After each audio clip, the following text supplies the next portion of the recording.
मयुरा, ए मयुरा, अगं ऐकतेस ना? हो बोला ना, काय झालं? अरे वा, तुम्ही एवढे खुश का? तुझ्यासाठी खुश खबर आणली आहे. तुला वैताग आलाय ना या शहरात राहून? हो मग? मग माझी ट्रान्सफर झाली आहे. काय? पण कुठे? हो हो सांगतो. अगं माझी ट्रान्सफर कर्वेनगरमध्ये झाली आहे, पुण्याला. हे ऐकून मयुराच्या चेहऱ्यावरचे रंगच उडाले. मग मी म्हणालो, मयुरा, आपल्याकडे वेळ खूप कमी आहे. परवाच आपल्याला जायचं आहे. हां, मी नरूला पाठवलंय. पाठवलंय? कुठे? हां, हे तर सांगायचंच राहिलं. मला साहेब म्हणाले होते, मी तुमच्या राहण्याची सोय करून देतो. पण मीच म्हणालो नको. अगं तुमचा बंगला आहे ना तिथे. बरं तो एवढे वर्ष बंद आहे, पण तुला तिथे गेल्यावर छान वाटेल ना, म्हणून मी विचार केला तिथेच राहावं. म्हणून मी नरूला सांगितलं, तू आधी जा आणि संपूर्ण बंगला स्वच्छ करून टाक. मग कशी वाटली खुशखबर? मयुराने नॉर्मल हसून मान डोलावली. मी पण खूप खुश होतो. अखेरीस तो दिवस आला आणि आम्ही दोघे आणि नरू त्या बंगल्यावर शिफ्ट झालो. मयुराने तिचं बालपण याच बंगल्यामध्ये काढलं होतं. ती या बंगल्याच्या खोल्यानी खोल्या अवगत होती, पण माझ्यासाठी सारं काही नवीन होतं. मी पूर्ण बंगला आधी निरखून पाहत होतो. अहो, पोलीस असलात म्हणून काय झालं? इथं आता तुमची इन्व्हेस्टिगेशन चालू करू नका. असं म्हणून मयुरा खूप हसत होती. तिच्या चेहऱ्यावरचा आनंद पाहून मला फार बरं वाटलं. सर्व रूम पाहताना माझी नजर खिडकीतून बाहेर दिसणाऱ्या एका छोट्याशा घराकडे गेली. मी मयुराला हाक देऊन म्हणालो, मयुरा, हा छोटासा घर कोणाचा असावा? तेव्हा ती अडखळतच म्हणाली, अहो, ती आपली एकेकाळी ना अडगळीची जागा होती. अरे वा, मग तर ते पण बघितलं पाहिजे. नको, तिथे जाऊ नका. आता बस. हा, आपल्याला सर्व सामान व्यवस्थित ठेवायचं आहे. अगं मग चल ना, नको तो सामान आपण त्या अडगळीच्या घरात ठेवूया. तेव्हा तिनं खडसावून नकार दिला. अहो, नाही सांगितलं ना तुम्हाला एकदा? तिथे नको, त्याची चावी आपल्याकडे नाही. तिचा रागात असलेला चेहरा पाहून मी म्हणालो, जशी तुझी इच्छा. सर्व सामान लावून संध्याकाळ झाली होती. आम्हा दोघांनाही खूप भूक लागली होती. नरूला सांगून आम्ही त्या दिवशी बाहेरून जेवण ऑर्डर केलं होतं. मी मयुराला सांगितलं, मयुरा, तू थोडा आराम कर आपल्या खोलीत जाऊन, आणि नरूला यायला बराच वेळ आहे. तोपर्यंत मी जरा फेरफटका मारून येतो. मयुरा खोलीत जाऊन झोपली. मी बाहेर गार्डनमध्ये फेरफटका मारत होतो. तेव्हा बंगल्याच्या पाठी असलेला तो घर दिसला. मी त्या घराच्या वरांड्यात गेलो. पाहतो तर भला मोठा टाळा त्याला लावला होता. घराच्या खिडक्या काचांवर धूळ बसली होती. ते मी हाताने साफ करून घराच्या आत बघण्याचा प्रयत्न केला. तेव्हा मला पाठवून मयुराने हाक दिली, अहो, काय करता इथे? तुम्हाला सांगितलं ना, या घराजवळ जरा पण फिरकू नका. मी मयुराला सांगितलं, अगं राणी, नको ना गं रागो. हे घर बघ. असं छोटं दिसत असलं ना, तर यात खूप जागा आहे. माझं काही सामान आहे, ते मी या घरात ठेवतो. म्हणजे कसं, बंगल्यात त्या सामानामुळे अडचण नको. आणि आता रागवणं कमी कर. आणि मी हे करणार आहे. अहो, पण मग टाळा?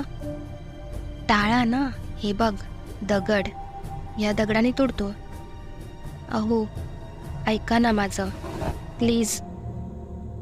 मी तिचं काही न ऐकता दगडाने त्या टाळ्यावर घाव घालत गेलो आणि तो टाळा तोडला. त्या घराच्या आत गेलो. बऱ्याच वर्षाच्या बंद घरामुळे धूळ, कोळ्याच्या जाळ्या चेहऱ्यावर येत होत्या. आणि दुर्गंध ही तर वेगळीच गोष्ट. मी मयुराला आत बोलवत होतो, पण ती बाहेरच थांबली. फक्त ओरडून सांगत होती, अहो, तुम्ही कोणत्या वस्तूला हात लावू नका आणि लवकर बाहेर या. मी आत येणार नाही. मी म्हणालो, बरं, नको येऊ. आणि घरात लहान मुलांचे बरेच खेळणी इथे तिथे पडले होते. मी विचार केला, ही माझ्या मयुराचेच खेळणे असतील. तेवढ्यात माझी नजर टेबलावर ठेवलेल्या एका म्युझिक बॉक्सवर गेली. मी तो बाहेर आणला, मयुराला दाखवला. हे बघ राणी, तुझा हा कदाचित खूप आवडीचं खेळणं असेल. यातून अजूनही म्युझिक वाजते का ते बघूयात का? त्या बॉक्सला बघून मयुरा खूप घाबरली आणि तो माझ्या हातातून घेऊन फेकून दिला. ती रागातच घरी निघून गेली. हे तिचं वागणं मला जरा खटकलं. मी मयुराच्या पाठून गेलो. तिला प्रेमाने जवळ घेऊन म्हणालो, काय झालं तुला? एवढा का तो राग? मी तुला खुश करण्यासाठीच तो बॉक्स आणला होता ना? हो, पण मी म्हणाले ना, कोणत्याच गोष्टींना हात लावू नका. का ऐकत नाही तुम्ही माझं? मी सॉरी म्हणून विषय तिथेच संपवला. मग रात्रीचं जेवण करून आम्ही दोघी झोपून गेलो. दुसरा दिवस उजाडताच मी माझ्या ड्युटीला निघून गेलो. मयुरा घरी एकटीच होती. तिला राहून राहून कसं तरीच वाटत होतं. तिने नरूला सांगितलं, नरू, ए नरू, साहेबांनी काल तो पाठीमागचं घर उघडलंय ना, तू आधी बंद करून ये. आणि साहेब संध्याकाळी लवकर घरी येणार आहेत. मग स्वयंपाकाची तयारी करून घे. त्यानंतर मयुरा तिच्या खोलीत जाऊन पुस्तक वाचत बसली. तेव्हा तिला तिच्या खोलीत तिच्या व्यतिरिक्त कोणीतरी आहे असा भास झाला. नरू, तू आहेस का? पण कोणीच उत्तर दिले नाही. तिला थोडी भीती वाटू लागली, पण तिने सर्व दुर्लक्ष केलं आणि तिचं पुढचं काम ती करू लागली. असं करत करत दिवसभर सतत तिच्या अवतीभोवती कोणीतरी असल्याचा भास तिला होऊ लागला. जसं मी संध्याकाळी घरी आलो तेव्हा लगेच तिनं मला सांगायला सुरुवात केली, हो, मला कोणीतरी सतत माझ्या सोबत आहे, माझ्या जवळ आहे असं वाटतं. तेव्हा मी तिला म्हणालो, अगं राणी, ट्रान्सफरच्या दगदगीमुळे तुला त्रास झालाय, बाकी काही नाही. तुझा आधी व्यवस्थित आराम कर. असं म्हणून मी तिचं बोलणं टाळलं. तिसरा दिवस उजाडला. मयुराला छान झोप लागली होती. मी तिला उठवलंच नाही. माझी तयारी करून मी निघून गेलो. पण त्या दिवशी माझ्या मयुरासोबत खूप भयानक प्रसंग घडला. मी गेल्यावर बऱ्याच वेळाने ती उठली.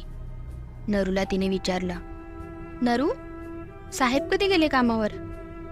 तेव्हा त्याने सांगितले, बाईसाहेब, ते तर मगाशीच गेले. तुम्ही झोपलेलात ना म्हणून उठवलं नाही. हा, बरं बरं, तू बाकीची कामं आटपून घे, मी जरा फ्रेश होते. असं म्हणून मयुराने बेडरूमचा दरवाजा लावला. आमच्या बेडरूममध्ये एक बाथरूम होतं. त्या बाथरूममध्ये ती आंघोळ करायला गेली. आंघोळ करता करता बेडरूमचा दरवाजा जोरजोरात थोपवण्याचा आवाज तिला येत होता. तिला वाटलं नरू दार वाजवतोय, त्याला काहीतरी हवं असेल. ती म्हणाली, नरू, मी बाथरूममध्ये आहे, तू नंतर ये. मग थोपवण्याचा आवाज बंद झाला. मयुरा परत आंघोळ करू लागली. परत तिला दार वाजवण्याचा आवाज आला. आता मात्र मयुरा खूप चिडली होती. ती बाथरूमचा दरवाजा थोडा खोलून बाहेर वाकून म्हणाली, नरू, अरे थोडा वेळ थांब ना, तुला काय हवंय? तेव्हा तिच्या कानावर एक भलताच आवाज आला, ए मयुरा, दार खोल ना, मी आलोय, आपण खेळूया ना. हा आवाज मयुराने ओळखला आणि तिने बाथरूमचा दरवाजा जोरात बंद केला. ती खूप घाबरली होती, रडत होती. तेवढ्यात बेडरूमचा दरवाजा खोलण्याचा आवाज तिला आला. आता ती खूपच घाबरली. तिच्या तोंडून आवाजच फुटत नव्हता आणि ती पुढे बेशुद्धच झाली. मी तेव्हा चौकीत होतो. मला घरून फोन आला. साहेब, मी नरू बोलतोय. बाईसाहेब बाथरूममध्ये आहेत. खूप वेळ झाला, बाहेर आल्याच नाहीत. मी त्यांना खूप आवाज दिला, पण त्या काहीच बोलत नाहीत. तुम्ही लवकर या घरात, बघा काय झालं. त्याचा घाबरलेला स्वर ऐकून मी लगेच घरी पोहोचलो. नरू, दाखव कुठे आहे मयुरा. साहेब, तुमच्या खोलीतल्या बाथरूममध्ये गेल्या होत्या. तसं मी आमच्या खोलीत गेलो. खोलीतला दार तर उघडाच होता. मी जेव्हा आत बेडरूममध्ये गेलो तेव्हा त्या रूममधला वातावरण थंड होता. पंखा, AC काहीच चालू नव्हतं. तरी देखील मी बाहेरून मयुराला खूप आवाज दिला. मला नाईलाजाने बाथरूमचा दरवाजा तोडावा लागला. बघतो तर मयुरा बेशुद्ध अवस्थेत पडली होती. मी तिच्यावर पाणी शिंपडले. तेव्हा तिला थोडी शुद्ध आली. डोळे उघडताच तिनं असं काही पाहिलं. ती घाबरून परत बेशुद्ध झाली. मी तसंच तिला हॉस्पिटलला घेऊन गेलो. मेडिकल ट्रीटमेंटने तिला शुद्ध आली. ती घाबरतच मला म्हणाली, अहो, आपण दुसरीकडे राहायला जाऊयात ना, पण तिथे नको. मला हे ऐकून खूप विचित्र वाटलं. मयुराला एवढं घाबरलेलं मी कधीच पाहिलं नव्हतं. हॉस्पिटलमधून घरी येताना मी मयुराला समजावलं, राणी, मी आहे तुझ्यासोबत, नको घाबरू. आणि मी सुट्टी टाकली 2 दिवसांची. तू फक्त बरी हो. मी तिच्याकडे पाहत होतो. तेव्हा असं वाटलं तिला काहीतरी मला सांगायचंय, पण तिला कसं तरीच होतंय. ती मला सांगू शकत नाहीये. मी तिला धीर देत म्हणालो, राणी, मला काही सांगायचंय का तुला? निसंकोच होऊन सांग. काय ठेवलंयस मनात लपवून? मी आहे ना तुझ्यासोबत, पण प्लीज मला काहीतरी सांग. असं मनात ठेवू नको. तेवढ्यात मयुरा म्हणाली, नाही, असं लपून ठेवायचं नाही मला आता. अहो, मी लहानाची मोठी याच बंगल्यात झाली आहे. तिथे माझ्या सुखद आठवणींपासून दुःखद घटनाही माझ्यासोबत झाल्यात. म्हणजे? मयुरा, जरा स्पष्टच सांग काय झालं होतं. मयुरा तिच्या भूतकाळात घडलेल्या चांगल्या वाईट गोष्टी सांगू लागली. मी लहान होते. आई बाबा दोघेही नोकरीनिमित्त बाहेर असायचे. त्यामुळे माझ्याकडे त्यांचं दुर्लक्षच व्हायचं. म्हणून माझ्या आईने एका बाईला ठेवलं माझा सांभाळ करायला. खूप गरीब होती ती. तिचा नवरा नव्हता. तिला एक माझ्याच वयाचा मुलगा होता, पण तो मुलगा नॉर्मल नव्हता, मतिमंद होता. म्हणून सतत त्याच्या आईसोबतच तो राहायचा. माझ्यासोबत खेळायचा, भांडायचा. आमची छान मैत्री जमलेली. माझ्या आईने काकूला आणि तिच्या मुलाला, म्हणजेच राजूला, आमच्या बंगल्या पाठीमागचा तो घर, म्हणजे तू मगाशी बोललेलास की हा घर कोणतं आहे, इथे कोण राहत होतं. मी सांगितलं ती अडगळीची खोली आहे, पण तसं काहीच नाही आहे. माझ्या आईने त्या दोघांना तिथे राहायला जागा दिली होती. मी शाळेत जायची. मग शाळेतून आल्यावर मी राजूला शिकवायची. त्याची अवस्था अशी असल्यामुळे कोणतेच मुलं त्याच्यासोबत खेळायचे नाही. त्याला शाळेत ॲडमिशन भेटत नव्हतं. मग तो रोज माझी वाट बघत असायचा. असं करता करता आम्ही मोठे झालो. मी कॉलेजला जायला लागली, पण राजू मात्र बुद्धीने लहानच राहिला. तो सारखा हट्ट करायचा, आपण खेळूयात, आपण खेळूयात. पण मी सतत त्याच्यासोबत खेळू शकत नाही ना. माझं हळूहळू त्याच्यावर दुर्लक्ष व्हायला लागलं. एक दिवस त्याचा बड्डे आला. त्याच्या बड्डेसाठी मी म्युझिक बॉक्स त्याला गिफ्ट म्हणून घेतलं. त्याला तो भरपूर आवडला. पण त्याच्यात काहीतरी फरक जाणवू लागला मला. सतत माझ्या मागे पुढे असणं, सतत माझ्या जवळ यायचा प्रयत्न.